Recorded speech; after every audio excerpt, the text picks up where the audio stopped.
Hey, welcome back, Knicks fans. We're going to talk about yesterday's game. The Knicks played the Cavs. I mean, we haven't seen this kind of Knicks defense probably for a couple of years.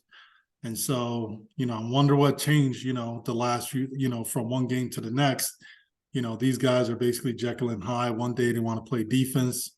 Well, this is the first time they played some pretty decent defense early in the season, but this is the best defense they played probably in a couple of years.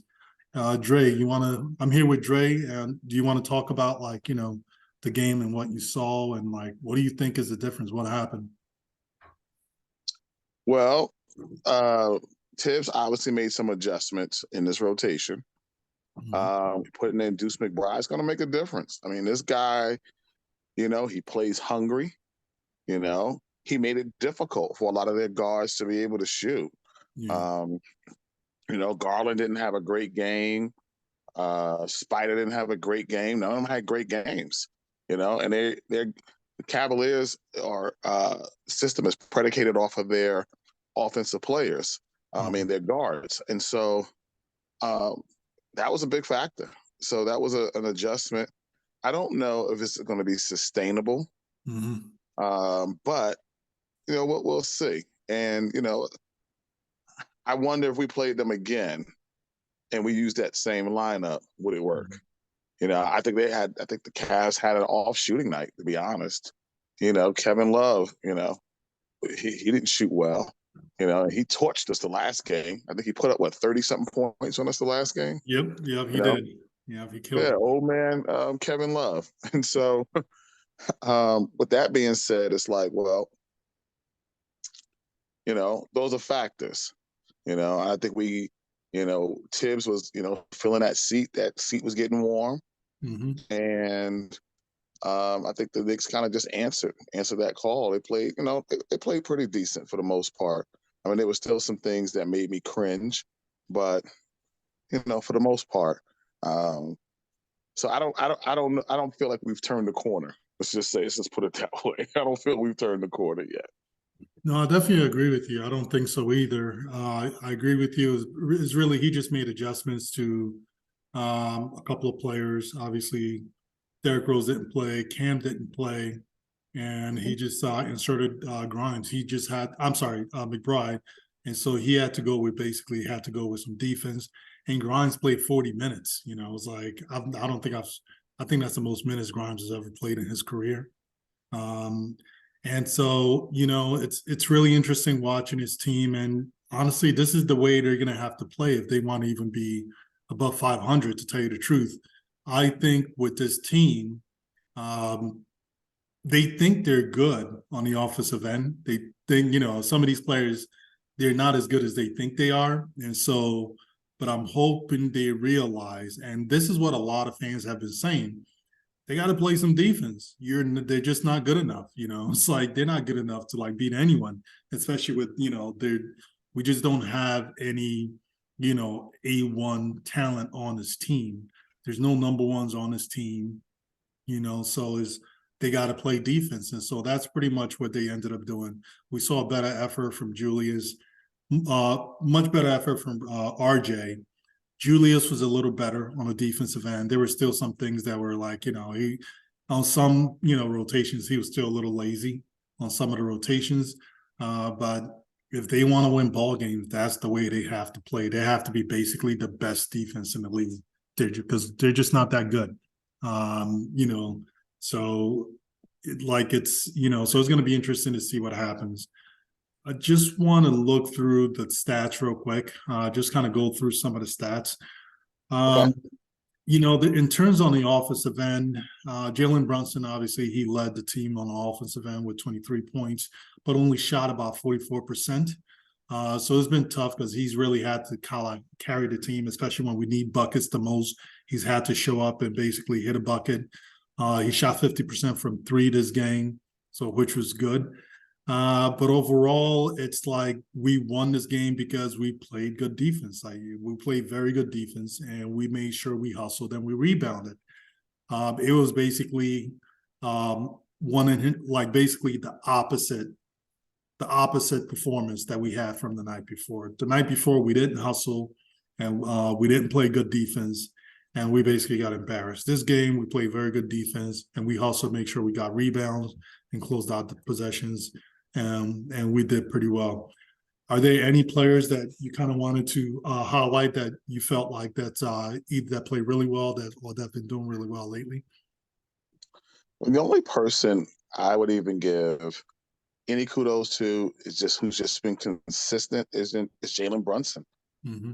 He has been the only reliable person for the most part.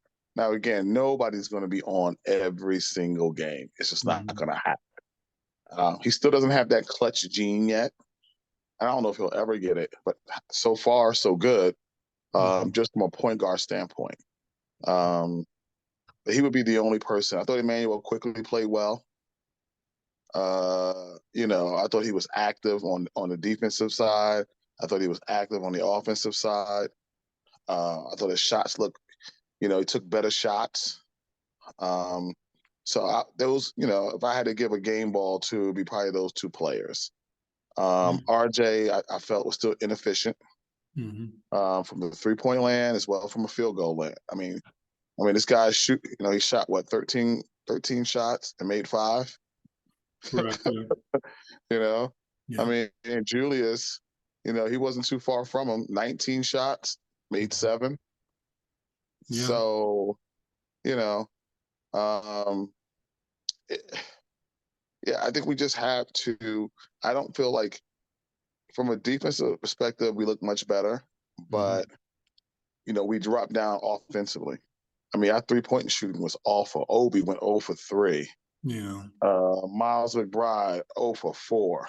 The biggest problem with Miles McBride, he doesn't look comfortable on the offensive side. Yeah. He's not confident. Well, the Not coach at all. snatches confidence last year. I mean, Mhm. before remember, like before, the coach benched him like on during the Raptors game, like in the Mhm. first quarter, and we never saw him play any meaningful minutes for the rest of the year. And but prior to that, he was actually shooting pretty okay. You saw that his 3-point shot was decent, and he could shoot off the dribble a little bit. And but ever since then, he's never been the same since the coach benched him that game. But that's one of those things where, like, we'll talk a little bit more about Thibodeau later. But yeah, I think he just needs to get comfortable. I definitely agree with you on him. He's just very uncomfortable, and it's just he's not confident yet. Yeah, and it's evident. And then your favorite guy, Quentin Grimes, playing 40 minutes, shooting 2 for 8. Yeah. From field goals, and then 0 for 4. And I hope Mm-hmm. and I pray that this guy wasn't the holdup for us not getting Donovan Mitchell.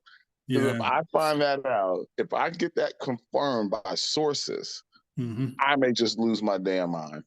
I think that may just tip me over right then and there if I find that to be true. I agree. That would be crazy.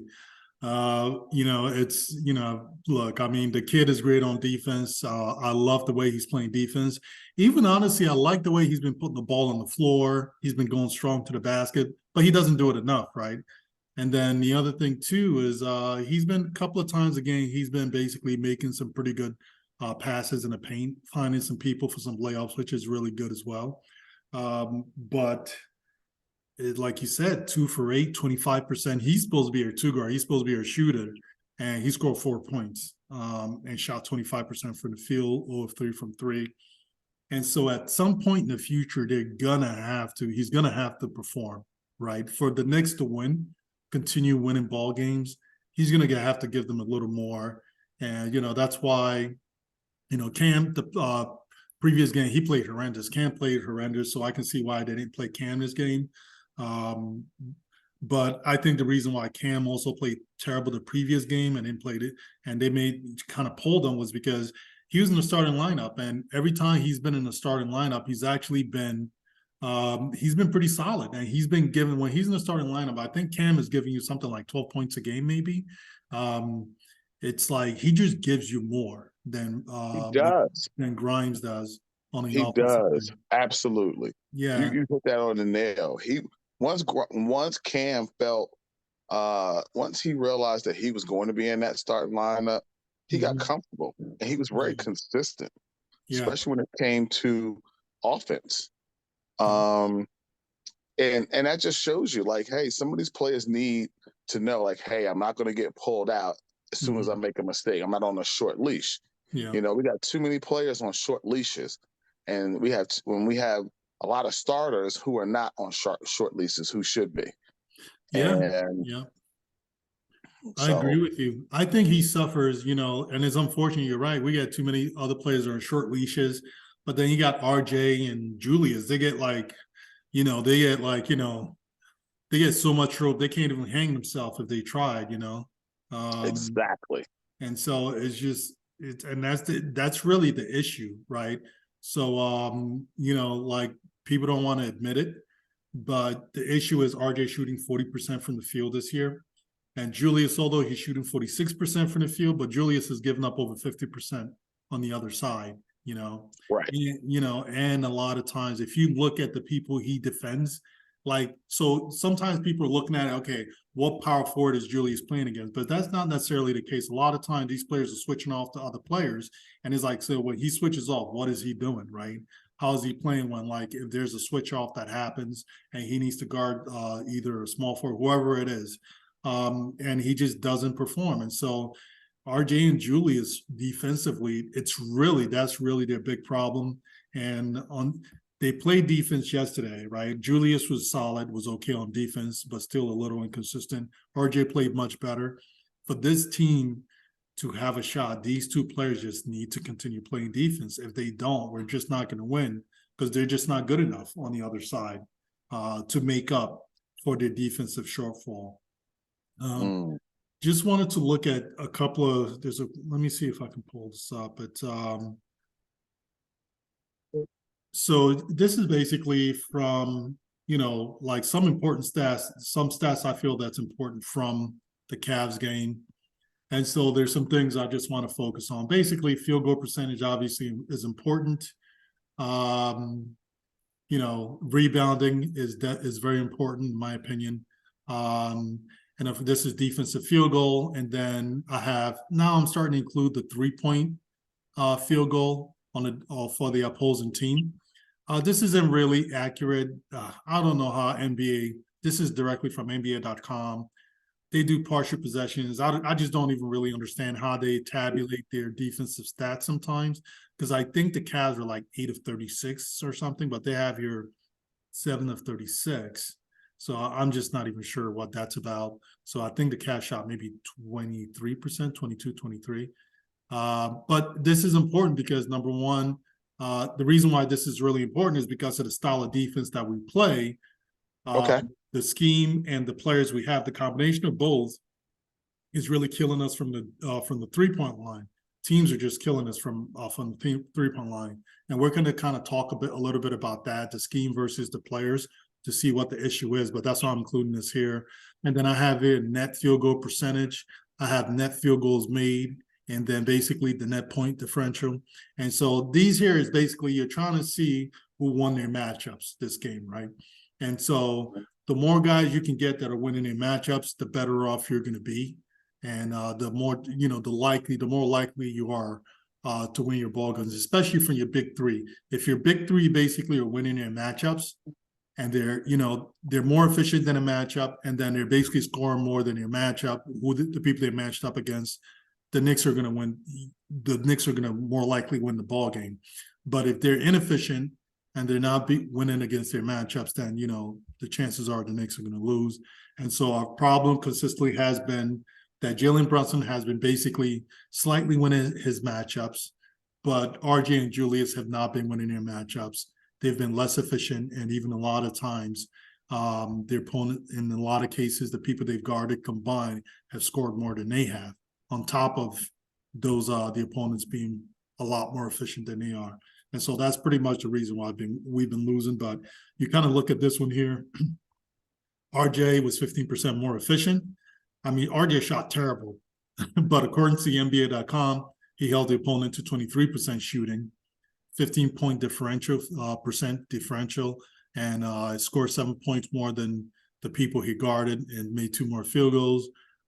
Julius Randle He was less efficient than the combination of everyone he guarded, but he made 2 more field goals than the people he guarded and scored 6 more points than the people he guarded. And even if you discount his basically his field goals, the number of field goals he made, which was 7, you discounted by 5%, he still wins the matchup, right? And so Mitchell Robinson played really well. He basically challenged 14 field goals. And held them to 43% shooting. Like I was telling you before, anything below like 54% is actually pretty solid. Because especially for a big man, because they're challenging most of their shots at the rim. But he held basically, so essentially he held basically shooters at the rim for the most part to like 43%. Because that's where I know he ran out to the and challenged a couple of 3-pointers, but 43% is really good for a big man. And then Jalen Brunson, he really balled out today, really carried the team. According to this, he held his opponent to 27% shooting. That's what we really need. He was 16% more efficient than the opponent. Made 4 more field goals than the people he guarded and scored 15 more points than the opponent. So he's pretty much the reason why we won this game. Him and Mitchell Robinson. The defense Mitchell Robinson gives us. Of course, also you have to admit RJ played really good defense as well. But Jalen Brunson had the biggest single impact on this game. And that's the reason why we're able to win this game. But you can't discount everyone else because everyone else did play very good defense. So is there, in terms of matchups, were there anything yesterday that you saw that was surprising? I know, obviously, you highlighted Emmanuel quickly, who actually played really well. Actually, let me just go through his real quick.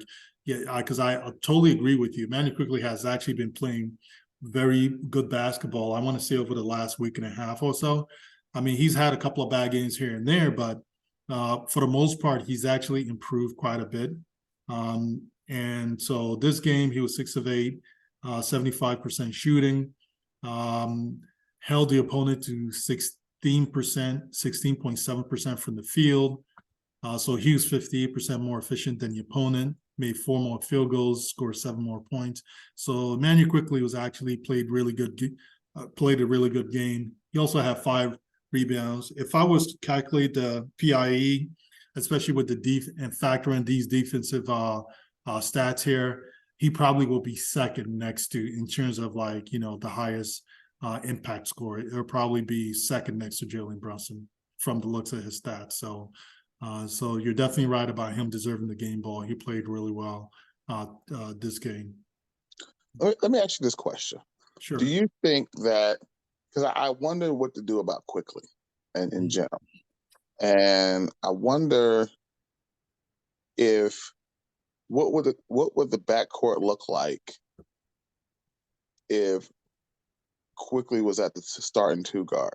Because that 2 guard is still up in the air, right? It can go Grimes, it can go Cam, it can go so many places. And I'm just wondering, the only reason why I don't think it'll work is because you have too many people who need the ball. Like, Quickly needs the ball in his hand, right? Jalen Brunson needs the ball as well. Then you have Julius, you have RJ. You got too many people, So I understand why he would have to be like that 6th man, because you need some firepower off the bench. And he's probably the only one that's off the bench that could put up 25, 30 points easily. Yeah. If it's one of those games where he gets hot, it's on. I thought Obi could do it, but now that he's not leaking out as much, and I don't know what's going on with his 3-point shot. And so, I think he's starting to regress. Wonder if he's going to get yanked. So I think that's a factor for him. But I just wonder, we need somebody who's consistent at that 2 guard. Yeah. And I just often wonder, what are they going to do about Emmanuel Quickly? You know, it's really sad. There's been rumors out there. I don't know. None of it has been confirmed, but people out there, especially in the Knicks media, also YouTube, Knicks YouTube, they've been talking about how uh, IQ may be traded this season, and it'll be really unfortunate. If they do trade him, they better make sure they get like a good first round, right? They better get it like unprotected first. The stats that I saw from him towards the end of last season, the last 40 games, right? It was something absurd where the correlation between his performance and the team's performance was pretty decent, was pretty good. It was actually pretty high for someone who's coming off the bench. And then the last 30 games, it was kind of ridiculous. It was like, I think it was like high 60%. So if you take the square root of like 69%, let me see. Let me do some, let me get this over here. You do 0.69 square. So basically, it's almost like he accounts for like about 47% of the team's margin of victory, like the last 30 games. That's how much impact he was having. He was having on the game last year, like the last 30 games. So it was something pretty crazy that was like, and so I was surprised when he came up. He had a bad start this season, so because I thought it was going to carry over, but I mean, trading. I agree with you. I think so. If they get rid of Randall, right, then they can actually. I think they can experiment with that, having like IQ starting at the starting two. They were willing to bring what do you call it? Have an undersized two guard here anyway, in Donovan Mitchell. Why not give IQ a shot at it, especially given the performance that he's given? right. And so I think that's the only way they can do that, because that way then him and Brunson can be primary playmakers and share ball handling duties and even make plays for their teammates. And then with RJ Barrett is, like honestly, it's the way he's been turning over the ball. Right now you would just have to use him as someone who's like a slasher, have him just cutting to the basket and hopefully get him some layups or just shoot some threes. We can't. I'm afraid to give RJ the green light. He already has it, and so if you trade Julius now, RJ is going to keep shooting, and I don't, I just don't know how to fix RJ. Like, I'm concerned about RJ. Last year I wasn't concerned about RJ, but this year I don't know. I feel like once he signed that extension, he's like, in his mind. And I don't know what Thibs has said behind the scenes, but he gets the ball. I am shocked that he passes it. When he passes the ball, I'm feeling he had no other option but to pass it. Yeah. Because that's the last thing he's trying to do. And he's just become like this selfish player. And it'll be different if you were like, Donovan Mitchell, or you were, Ja Morant, you were somebody who was explosive. Then we could give you that right and say, hey, you know what? Hey, we get it. I don't know who's anointed him that. And I feel like until we figure out what we're going to do about RJ and Julius, because one of them has to go. There's right now the Knicks roster as this constructed, payroll wise, we're paying way too much for the product that we're getting. Yeah, like I agree with you. And I mean we have these subpar star players, and Not even star players. they would be star, not superstar, star players, subpar, because they're not consistent outside of Jalen Brunson. All right. You never know which Julius you're going to get. You never know which RJ. It's like Jekyll and Hyde, right? We don't know which one we're going to get. And so, we don't know. From game to game, we just don't know. And that's frustrating. But nevertheless, Thibs keeps giving them, the longest rope, as you said, in the world. And no matter how long it is, these guys can never hang themselves. So yeah, because it's too long. They get like all the rope in the world, all the rope in the world. I agree with you, man. It's like that is the part that scares me. However, like they need to be able to. They gotta hold him I mean, like both of them, they need to hold accountable, right? But at least if you trade Julius, it might make it a little more difficult. You're right. RJ made then all of a sudden think, oh, now I really got the green light. But I've been seeing this from RJ like last year when Julius really started struggling towards the second half of the season. He just dropped off on the defensive end. He was like, oh, I'm the man now, so I can just pick and choose when I'm playing defense. So he's been doing this since like towards the end of second half of last season, which was disappointing. But yeah, they're going to have to be able to hold them accountable. And if the coach can't do it, then they need to get rid of the coach. And that's where the coach has fallen short. You know, it's like that's his biggest problem. His biggest problem is holding. Once he picks who he wants to play, he has trouble holding some of those players accountable, right? Especially in the starting lineup. And then the other thing he struggles with doing is like he struggles with just basically giving other people that need to get burned, giving them burn, like so they can basically learn how to play in an NBA game. He just has issues with that stuff. Those are the two major issues he has. And because of that, that's one of the reasons I thought like they should have got rid of him last year. This year, I'm a little more nervous about them getting rid of him because they've already made their bed, right? Looks like they've ruined Obi already. I don't know if they're going to be able to salvage Obi. Will they be able to salvage RJ? I don't know. And so now it's like, even if you bring in another coach, it's like, is RJ going to be any better under Brian or even like under Udoka or somebody else? The dude is shooting 40% from the field this year, shot 40% last year. So I don't know if another coach is going to make that improve. Oh, I think Udoka will get him straight. Yeah, I think Udoka would. Yeah, I think he would. Might bench him. Yeah. Because Udoka's been dealing with real superstar players. So he's not going to take RJ's crap, This isn't Duke. So that's true. So, yeah, right now, we got a problem right here with the Knicks. We got too much nepotism going on. Yeah.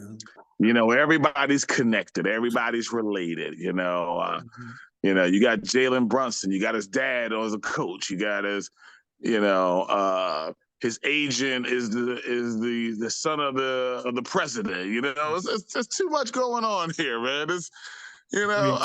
How do you run a business this way? You can't. It's too much, right? Yeah.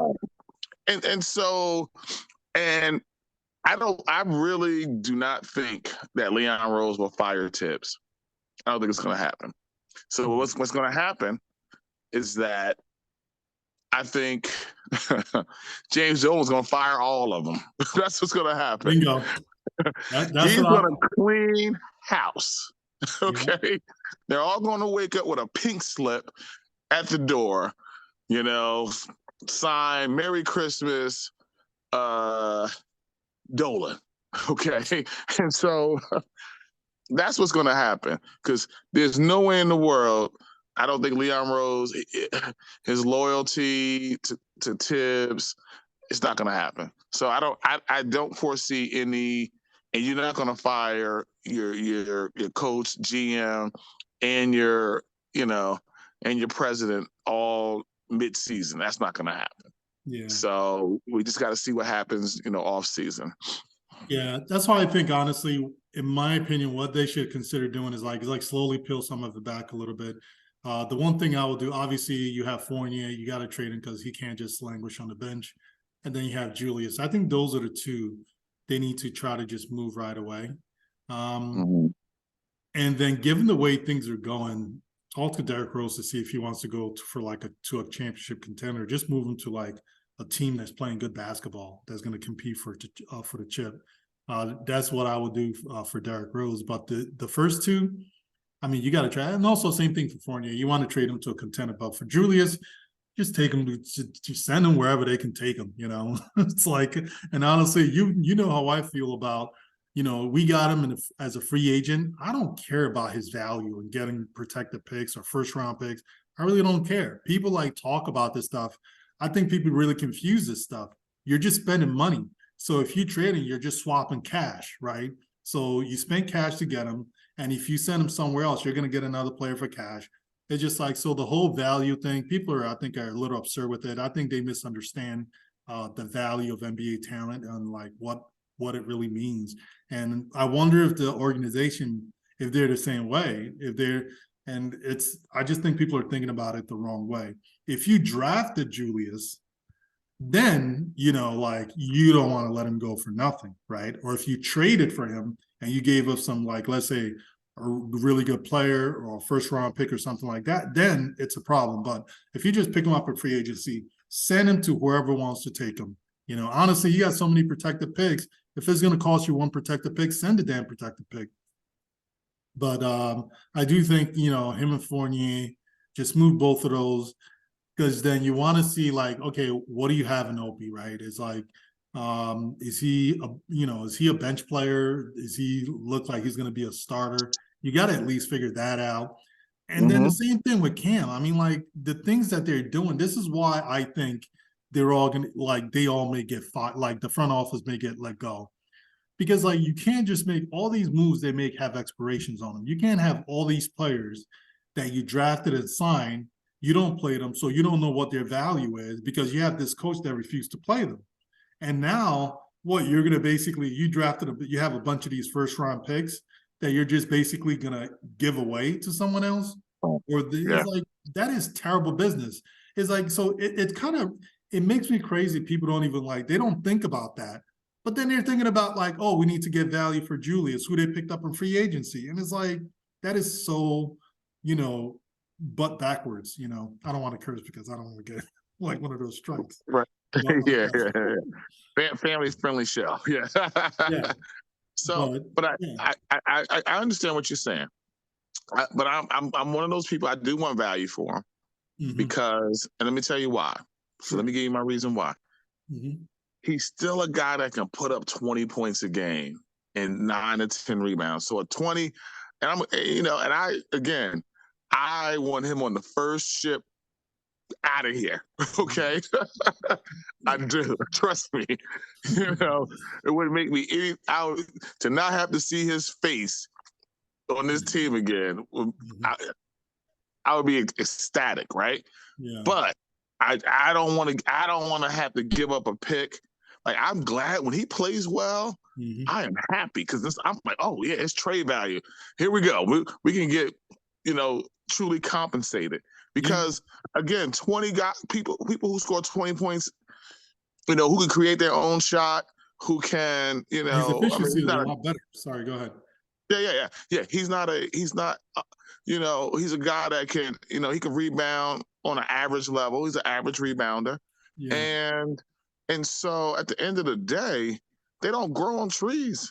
So I'm just not going to get rid of them just to get rid of them without being properly compensated, and I don't expect another star player to come back, or I don't expect, I feel like, to me, Julius should be able to net us what Porzingis net us. I don't see why not. I mean, at the end of the day, Julius still had better numbers than Porzingis. Well, from a points per game, but efficiency. I think Porzingis was averaging 18 with us. Yeah, shooting 33% or whatever. Yeah, and Julius is not injury prone. So I'm giving you a 20-point scorer who's not injury prone that's going to play probably about 80 games a year. Yeah. So, I think, honestly, he's one of those players in a good situation, like in a winning program, with, like, good coaches that will hold him accountable. He'll do really well. I really think he will, like, in a right program. It's just if he's the third best player, on a championship team, they're going to go somewhere. Like, let's just say you sent them to Boston. Yeah, that's a really good spot for him. Yeah, you put Julius at Boston. Yeah. Oh, Boston's a problem now. You add Julius to the equation, and I would take Marcus Smart. You would give me Marcus Smart back. I would want, a first-round draft pick and a second-round draft pick and Marcus Smart, and I would do that trade in a heartbeat. Yeah, I agree with you. Yeah, that would be a good one. But yeah, I mean, it's with Julius. Yeah, for me, if you can get value from him, great. But for me, it feels like because on his team he's such a he holds them back so much. That's why I would, like, for me, I'm just ready to, like, ship him out for, like, nothing, right? Because I just feel like he's holding the team back. And then because you have to think about it, as Julius is on this team, you're not going to win anything, right? No, And the reason why nothing. and the reason why I truly believe the reason why RJ's defense and RJ's attitude is the way it is because Julius is here. This is the example that you have.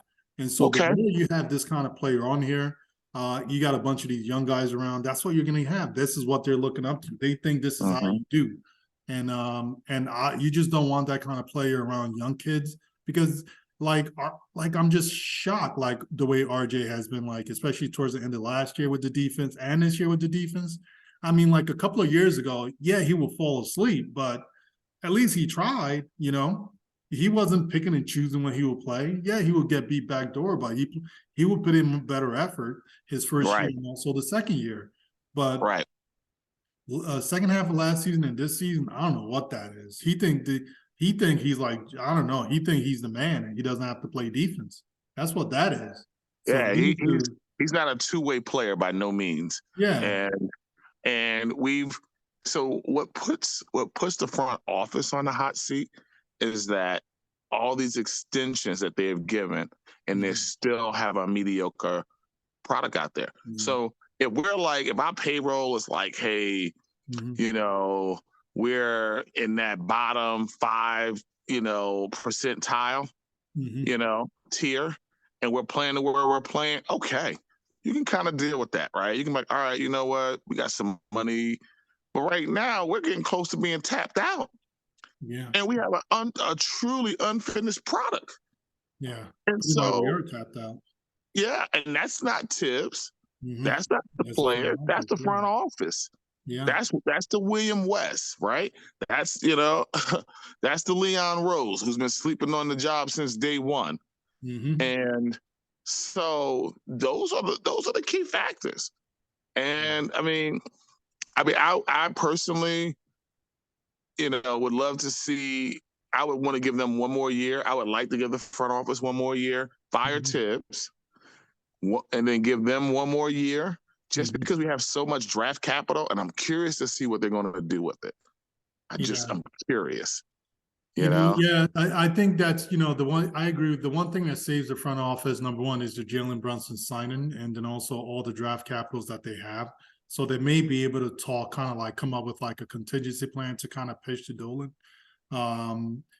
But honestly, with this whole even the coach thing, I don't even know if they can get Udoka. Then yeah, But honestly, I don't even know anything about like how do you even know a coach that works, right? I don't know anything about hiring a coach or what makes a good coach and like there's ones that that are good. Popovich is a very good coach because you notice with Popovich, I know for me he's like one of the best coaches of all time because he can basically change based on the personnel he has. If he has a defensive team, coach.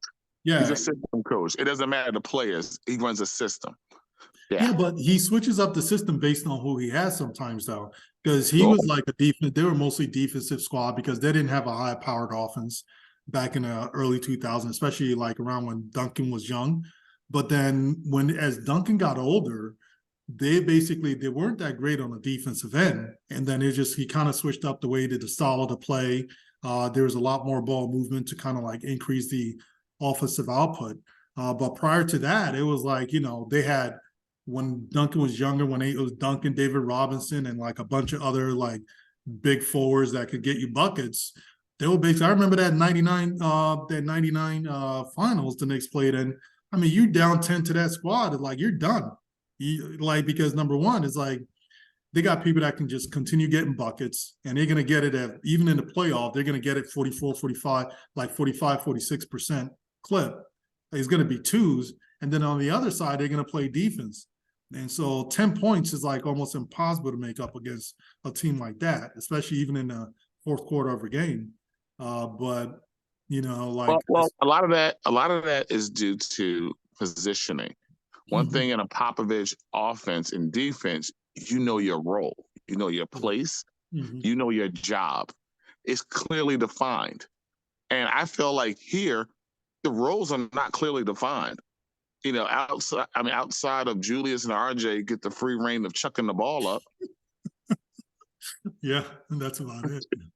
Right. There's no, everybody else doesn't even know, am I going to play today? Am I not going to play? Am I going to sit the bench? There's no rhyme or reason, Yeah, and I mean, it's insane. I mean, yeah, okay, clearly, if Thibs is coming back, you're going to have, all right, so right now, this is what we have, hmm right?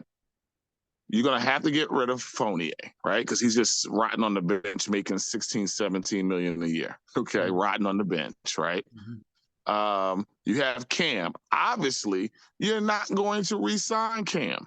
yeah. They're gonna trade That is him. not Yeah, going to happen. Not with Thibs there. If Thibs is still there, that's you not. It makes no sense to the way Cam re-sign him looked to last what? night, I don't think he wants to come back. The way he was looking on the bench last night, he's like, screw these guys. Well, yeah. I mean, he's fed up. Yeah, Exactly. Right now, he's playing for a contract, yeah, and he'll get one. If Kevin Knox will get one, he'll get one. So, but it's one of those things where it's baffling, because Cam can contribute. yeah. He can contribute. Offensively, defensively. But again, he needs his role defined. You put him somewhere where his role is clearly defined. He knows exactly what he's supposed to do and how many minutes he's going to get.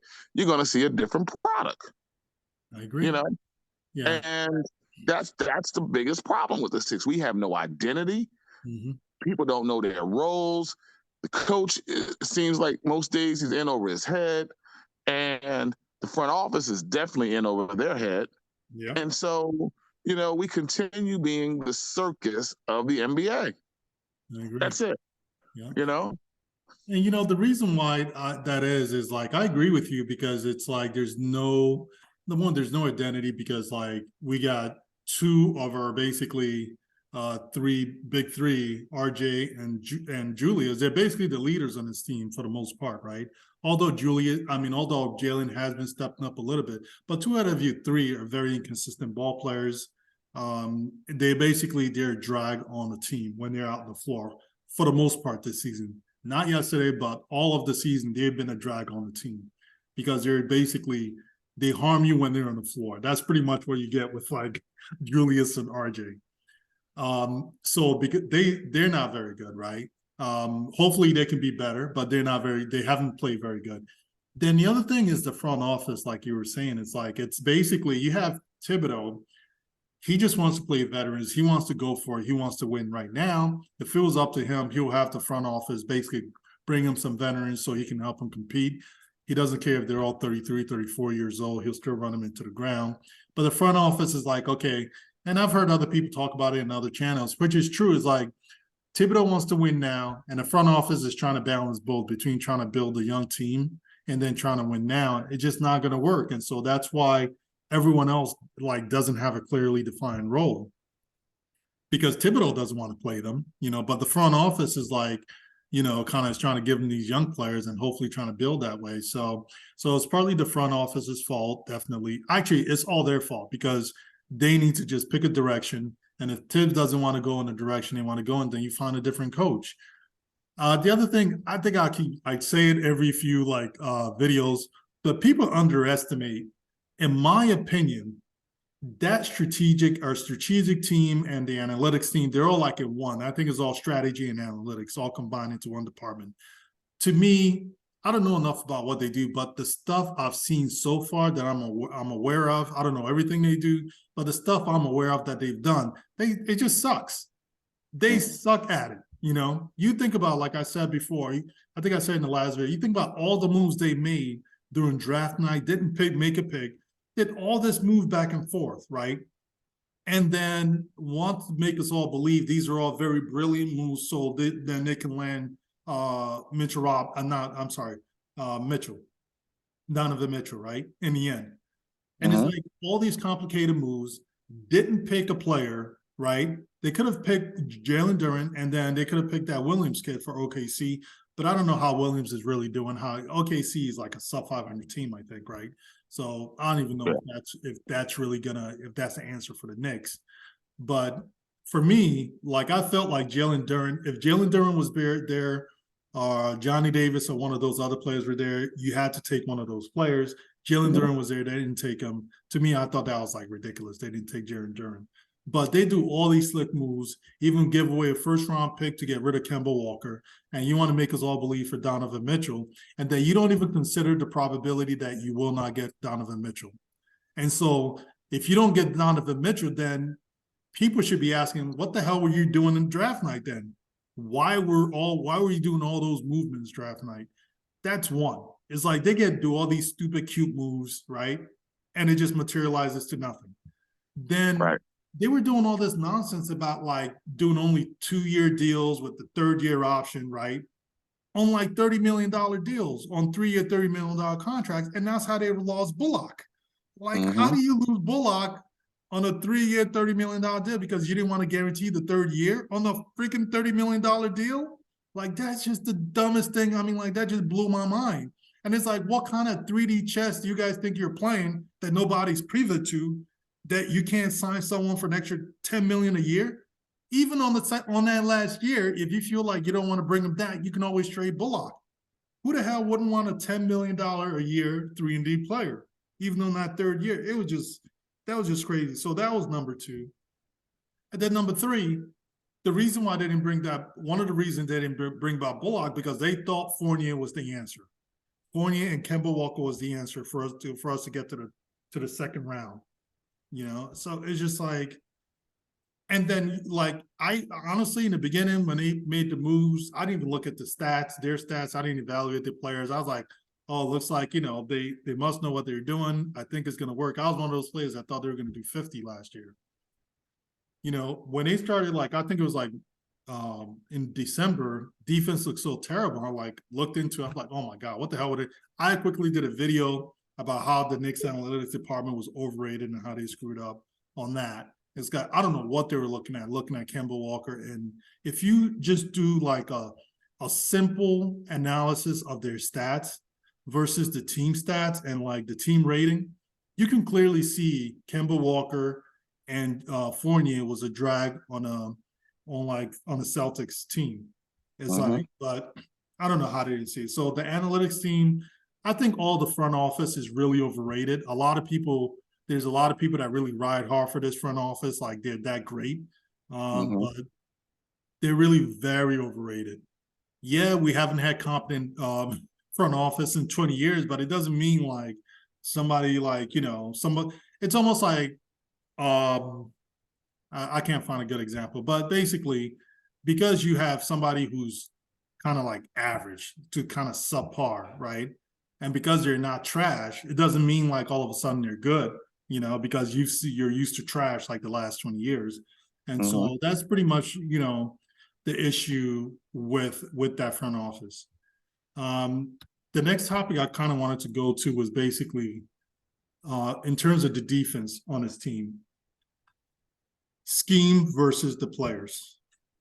Like, obviously the coach made adjustments to players last game, and we see that his weakness has always been basically rotations, playing the right people and getting the guys to play defense. That's just been the biggest problem, and rewarding guys that are willing to play defense. He doesn't play the guys that are willing to play hard. And he just, continues playing the guys that are just gonna, they're gonna, I guess, in the Army, we call it shitbagging, So, so that's what he does. And so what do you think, what do you think scheme, players, like, what do you think, like, what is your best, what do you think is kind of your analysis on this Knicks defense, including like, looking at basically the coach's scheme, looking at the players that he plays, like, what do you think the issues are? I think it's a combination of both. I think, number one, we don't have anyone, we have not one player on this team that plays elite defense. Elite. So there's no leadership from a defensive perspective, right? And from a scheme wise, you only can masquerade with so much. A lot of times players are just not disciplined. They're just not where they're supposed to be. They're missing assignments, and it varies. It's It's all of them. I can't even point out one person and say, well, you know what? It's just Julius, or it's just RJ, or it's Jalen. It's all of them. Yeah. You know, and we don't have the players that's willing to commit on the defensive side. You know, we got one or two, but usually those are players that are not getting a lot of playing time, so they'll do whatever it takes to stay in the game. Yeah. You know, but we don't have it from our true leadership from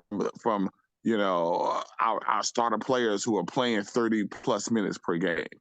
We don't have anyone that's playing 30 minutes plus who's committed to defense. I agree. I agree with you on that.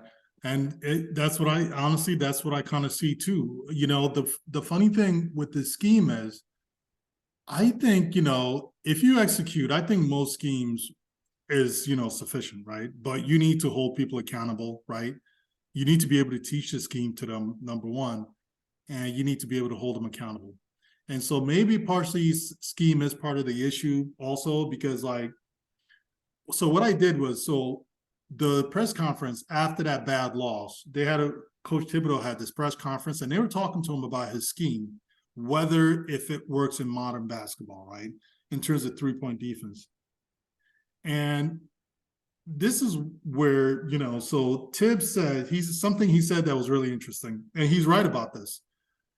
One of the things he said was, one of the things he said about the scheme and the defense, like, look, I can't just go changing schemes every time, the team doesn't perform well, because you need to look at the tape to see, is it them not executing, or is it just they executed but the team still scored, right? And so if that's the case, where they're executing most of the time and the teams are just really scoring, then you can basically change the scheme. I agree with him on that. And then the other thing that he also said was which is really interesting. This is where Thibs actually, I think he makes mistakes. He misunderstands analytics sometimes, but he actually understands some really important things about basketball. From the traditional box scores, the most important thing for you to win a ball game is basically how well do you defensive rebound, right? Okay. How well do you defensive rebound, number one? Like how low, basically how well do you play defense in terms of field goal percentage? How crappy does the other team shoot? And then how well do you shoot? And so basically the combination of those field goal percentage, that's why I always look at the net field goal differentials. Those three traditional stats are basically the three stats that best determines the team's ability to win ball games over the course of a season. The correlation isn't like crazy tight, the correlation statistic for all three of them versus win percentage isn't crazy tight. I think it's probably for all three of them. I think it gets up to like 70s, depends on the season. It could be around 70%, right? Or 0.70. But he clearly understands that, and I agree with him on that. And so it kind of made me do one thing. I decided to, because of what he was saying that night, I decided to look at basically, number one, I decided to look at all the 3-point shots that were made by the Dallas Mavs. I wanted to look at the scheme and to see if the issue was the guys executing, or did the guys execute and the Dallas Mavs just made the three? Right. Let's start with that one. You saw just a lot of nonsense from the players. And people don't want to admit this because, look, I have my issues with Thibs, but I have to admit his scheme was not the issue, especially for the 3-point shots. Because what you're seeing is the team so the way he plays it, right?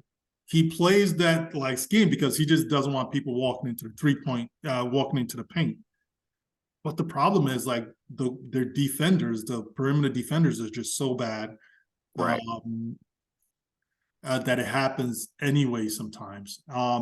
So what I saw was, when I looked at that, they were just, a lot of times the guys in the perimeter, especially the on-ball defenders and the help defender, especially if you have a pick and roll that's coming, or if it looks like there's going to be a pick and roll, they get really confused. And so Mavs are running this one play, and they're not the only team that run it.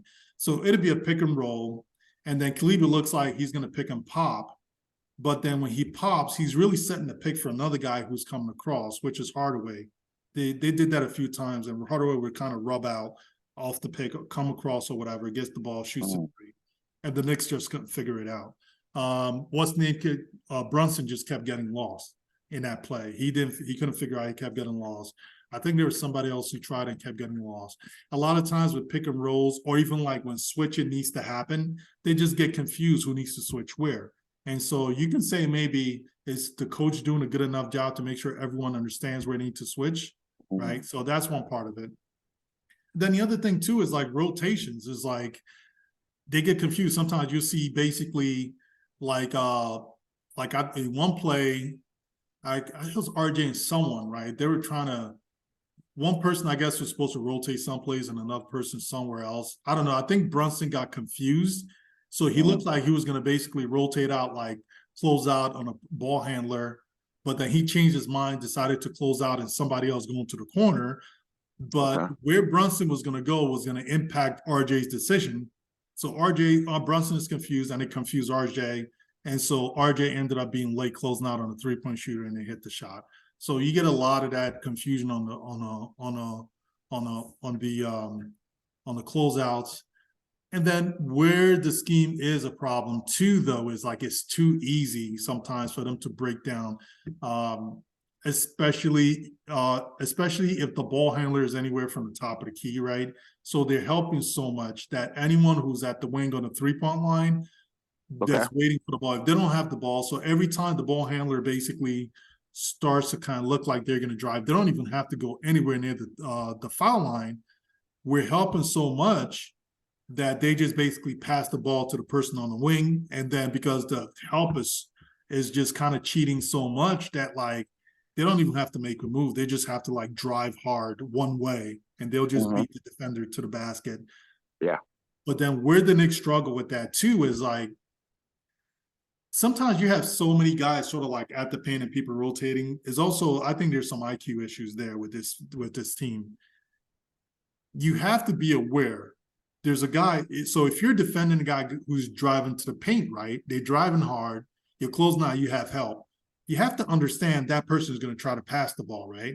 So try to defend the pass. A lot of times they just don't even try to defend the pass, and try to anticipate where they're going to throw the ball to.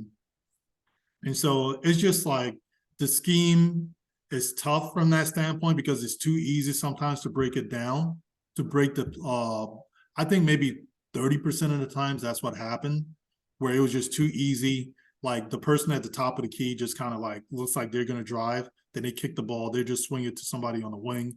And then all they have to do is just drive hard to the paint. And then it just kind of everything breaks down. So 30% of the time I saw that. But the rest of it was just like, it's just like confusion, sometimes like sheer laziness. A lot of times they'll do stuff like they won't hustle back on defense. And this is where another reason where they get killed a lot. Everyone is not coming back on defense, hustling back on defense, right? And so what happens is sometimes then you'll see all of a sudden Mitch is like on Luka or Mitch is on a guard because everyone didn't come back on defense and they're switching around. And so that happened. It felt like that happened during the Mavs game, at least in those positions that I saw.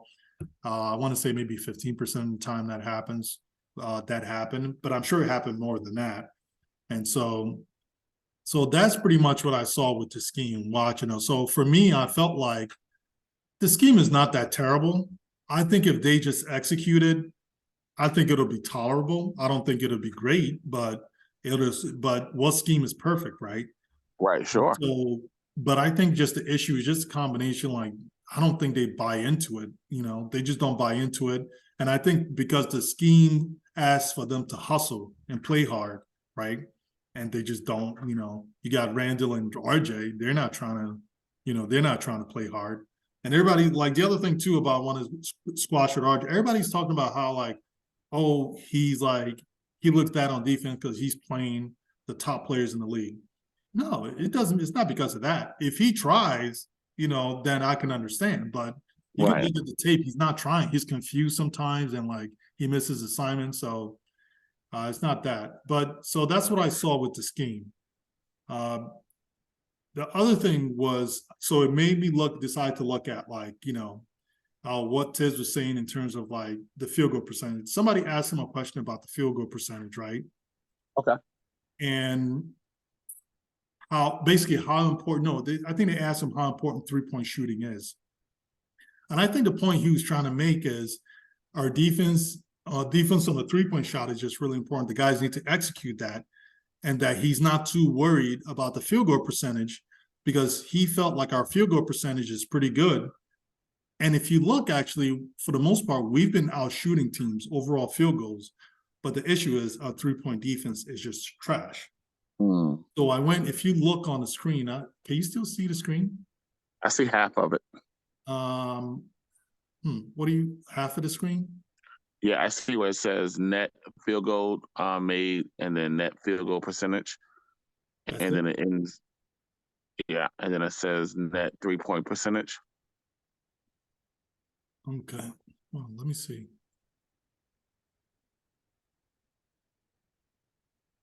Is that a little clearer or? It seems like it's like half of the yeah, it's like half the screen. Oh wow. I'm not even sure why that is. Okay, let me see if I can do my best to explain it. Pretty much what I did was I looked at basically all the games the Knicks played up until the Milwaukee game. It didn't even include the last 2 games because I prepared this like I think the same night Thibodeau did that interview, and the stats just weren't ready because I got this from Basketball Reference. And so, because they don't update their stuff until like a day later, maybe sometimes 2 days later. So I just wanted to see, are we basically making more field goals than the opponent? Are we more efficient field goal wise than the opponent? And then what's going on with our 3-point? Like, are we more efficient than the opponent from the 3-point line? And are we making more 3-pointers than the opponent? I hope I said all that correctly.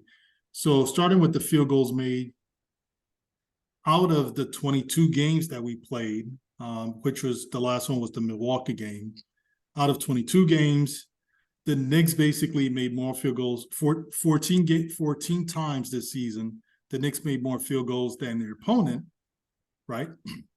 Okay. And 8 times the opponent made more field goals than the opponent. And so that alone, if you look at that, you would think, okay, the Knicks should be at least above 500, but that's not the case. Whereas we're sub 500. We're 2 games under 500 right now. And then net field goal percentage, you look at that, the Knicks basically out of the 22 games that like I looked at, 13 of those games, we were more efficient than the opponent, and 9 of the games, the opponent was more efficient than us. So basically, like most of the games, we were more efficient than the opponent. So that would suggest we should have a winning record. And then you come to 3-pointers made. Out of 22 games, only 7 of the games that we have more 3-pointers than the opponent. There's only 7 of the games, right? And then if you look at the 3-point efficiency, out of 22 games, we were only more efficient than the opponent in 8 of the games. And 14 of the games, the opponent was more efficient than us. So it clearly shows the issue is the 3-point defense, and that's why the Knicks are winning. And so clear, and a lot of people I think understand that and know that. But then the other piece is like when you look at the scheme, when I look at it, it's not, I don't think it's really all the schemes. I think it's mostly the players lack their inability to execute than really the scheme. I don't know enough about coaching. Maybe there are schemes that are easier to execute for the players. I don't know, but this is the scheme that they have. When I look at it, it looks like the issue is the players, at least with that Mavs game. And you see the clear defense. And then the other thing with that Mavs game too, with the scheme, with the players, was you can tell they weren't hustling. They gave up basically second chance. They gave up like too many offensive rebounds, and a lot of those rebounds turned into threes, and so I think at least 3-4 of the rebounds were basically turned into 3-pointers. Okay. So it's the players. They're not hustling and they're confused. And so are they confused because the coach isn't doing enough job preparing them and teaching them? It's possible. So that could be on the coach there. But also the players not hustling can be on the coach too, because then you have to play the guys that are willing to hustle. And I think, honestly, actually, at the end of the day, it is on a coach because he doesn't reward players that play hard. And, Bingo. It falls back on the coach. Yeah, so it still all falls back on him. Falls back on the coach. The scheme looks fine. It's just the players they're just not hustling and you're not executing it. So, but that's what I saw with it. Is there anything you wanted to add to it, or did you have any questions about it? No. That data seems accurate. Seems very accurate. Yeah. Yeah. So, spot. So the next game is on Wednesday. I can't even remember. Who are they playing on Wednesday? Do you know? Atlanta again. Whew. Atlanta Hawks. Is it? I think it's at home, right? We're playing them at the Garden. Is it at the Garden or at? It must be. It might be at the Garden because I know they play Charlotte on Friday. I'll be at that game on Friday. Oh, like Charlotte, like down in North Carolina. Yeah. They play the Hornets in Charlotte. I'll be there. Oh yeah. Yeah. So, So the Hawks. That's going to be interesting. We'll see if that guard snatched their heart again. Oh yeah, that's the other thing I wanted to say about that Mavs game. Like, I've never been a fan of Tim Hardaway. Never liked him at all. Like as a player, I'm sure he's a great person, but never been a fan. Very inconsistent. He was always inconsistent, but yeah, very inconsistent. Yeah. And he works well for the Mavs, but people don't realize he works well for the Mavs off the bench. When Tim Hardaway Jr. is starting for you, it's not always going to work. You better make sure you have a lot of good defense around because he's such a terrible defender that it's kind of like it's a mirage sometimes. He's one of those players you really got to look at the stats to really see what's going on with him. And he's one of those players that's a mirage. And I would bet anything. One of the reasons the Mavs are struggling this year is because Tim Hardaway is in the starting lineup. So, but the fact, going back to that game, the fact that he dropped 28 points in us, that was one thing. But the part that really pissed me off was when he said, "This is my city." And it was like, and the thing was, there was like none of the players really, nobody had heart, nobody responded. I was like, didn't see him shouting, "This is my city" in the Garden. And it's like, it's like, yo, it's like, who do we have on this team? Yeah, it's not your 90s Knicks, that's for sure. Because I think if Sprewell would have heard that, he would have choked them out. So, it's not even just that. I'm not saying you don't have to be as tough as those guys or anything, but man, like, can you respond on the court? Can you show some heart, play better defense? Can you guys like at least get together and like, did you hear what this guy said? We need to we got to. They couldn't even show heart. Tim Hardaway basically came in the Garden and was like, "This is my city," like was shouting it. Yeah, who would be that person to step up? Who would be that person? Like, I don't expect Julius to be that guy. I would expect RJ to. Like, he's the one who walks around with this chip on his shoulder.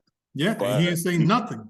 Right. They couldn't even rally the squad to play better defense. Exactly. He's wondering why he gets overlooked for all these accolades. It's because you don't show up consistently. Never shows up consistently. Yeah. And he's shooting 40% from the field. That's why. I've been saying this since his rookie year. He's not going to win a dang 2.0. Yeah. Nobody's going to put him in anything if he's shooting 40% from the field. It's like, it doesn't matter if he's scoring 18 to 20 points. It's 40%. That's like losing basketball. That's not winning basketball.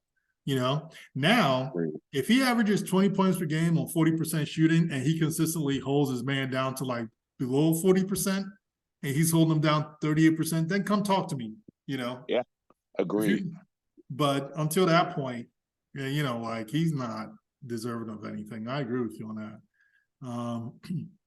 But hopefully we'll see what happens.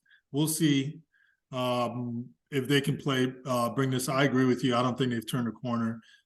Consistency is an issue with the squad. And we'll see what they do the next game. If they show up and play the same kind of defense, then I think I'm going to be a little more optimistic, slightly a little more optimistic, because I want to see more consistency from this team. Well, you really want to see them play 5 games of pretty good defense before you can even say okay, they may have turned the corner a little bit. this game is going to be interesting with Atlanta for quite a few factors. One, they got, what is it, Murray? Is that his name? Is it Murray or Murray? Yeah. And the guy we should have had. Yeah, that's the guy we should have had. Yeah. And there's turmoil in Atlanta right now. Really? Yes. What's going on? What's happening? There's some turmoil going on with Nate McMillan and their star point guard player. Where, if from what I'm reading, there was a big blow up that happened, I think, in practice. And there was a lot of disrespect. So I'm curious to see how that's going to play out. Yeah, that's going to be very curious. I think, I don't know, let me look up his stats, but I saw, what's his name stats this season, and I was actually surprised. What's his name, that star point guard again? Trae Young. Oh, Trae Young. Uh-huh. I think he's shooting like 41% from the field, which was like, this is not your it's not your first or second year, bro. Like, what's going on? And then on top of that, if you're shooting only like 41% from the field, and then you're a terrible defender, it's like, it's like they can hide him for one season, but then everyone kind of figured out like what McMillan that first season, when they went to the conference finals, the dude did a masterful job. I mean, I'm like, this guy can really coach. But honestly, there's so much you can do to hide someone like Trae Young. People are going to figure it out after that first year, and they figured it out like the next year. Let me see, where the heck is this guy? So he's Trae Young. Yeah, I'm sorry, he's here. 41% from the field. How many points does he have? 28 points on 41% shooting. 30% from three. That is insane. What is their record? What is their record? They're fourth. Wow, they're fourth place. What is DeJounte Murray doing? Let me see. I mean, he's probably like the one kind of like, because that's not good. Like, let me see. Actually, let me see his assists and all that stuff. 41% on basically averaging 28 points. That's not that good. That's not very good at all. I mean, that's a lot of points, but like that's really low efficiency. How many? He's averaging 10 assists. How many turnovers? About 3.5 turnovers a game, but still that's 3-1. About 3-1. A little less than 3-1, around 3-1, but it's it's okay. It's actually good. 3-1 is good, but I mean, the dude is like, in a lot of ways, and he averages 3.3 rebounds per game. That's not bad at all for his size. But he needs to get his percentage up a little more. Let me see DeJounte Murray.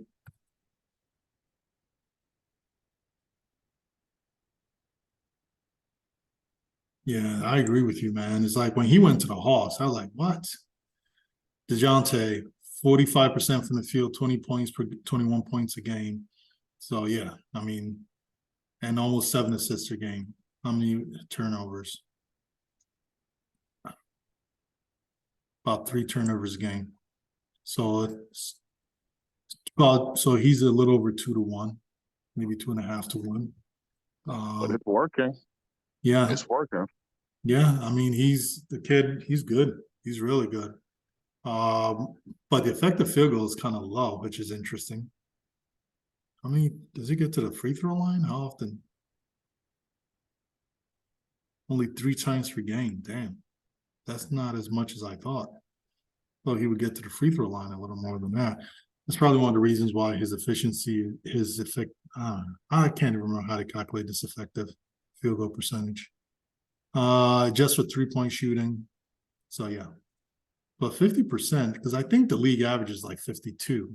So, and 45% for a guard is pretty good. I just don't understand. I don't know. It's weird. Sometimes with these stats, it gets a little confusing. I got to really think about what's going on. Because but then again, sometimes these sites they make mistakes too. Anyway, but yeah, it's interesting that there's turmoil there. So maybe we can, like, sneak one out, maybe. Hopefully. Exactly. Yeah, if it's not rectified, yeah. Yeah. So that's going to be interesting. They're not going to get rid of Trae Young. So Nate McMillan, he's probably tired of trying to hide the dude. It's like on defense. But anyway, but yeah, that's pretty much. I hope the Knicks win. Hope we win. And but man, we'll see what happens. Any last words? Just looking forward to seeing this game. I'm really excited to see, especially if Thibs keeps this 9-man rotation, in the conceivable future. How it's going to go up against the Atlanta team, because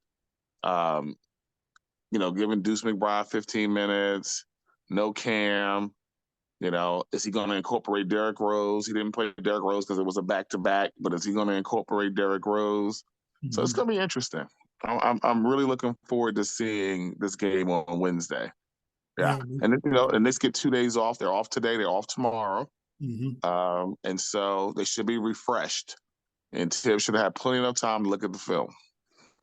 I agree. We'll see what happens. I'm actually tempted. I haven't been to a game this whole season.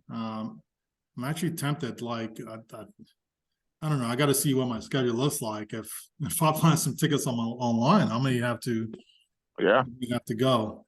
I may think about going, especially Wednesday. Yeah, it's 2 days away, so I can enough time to plan it out. So, but yeah, that's pretty much it. That's all we have. If you're watching the show, please, thank you so much. Make sure you like the video. Remember to subscribe to the channel, and we'll talk to you guys after the next game. Thank you. Have a good night.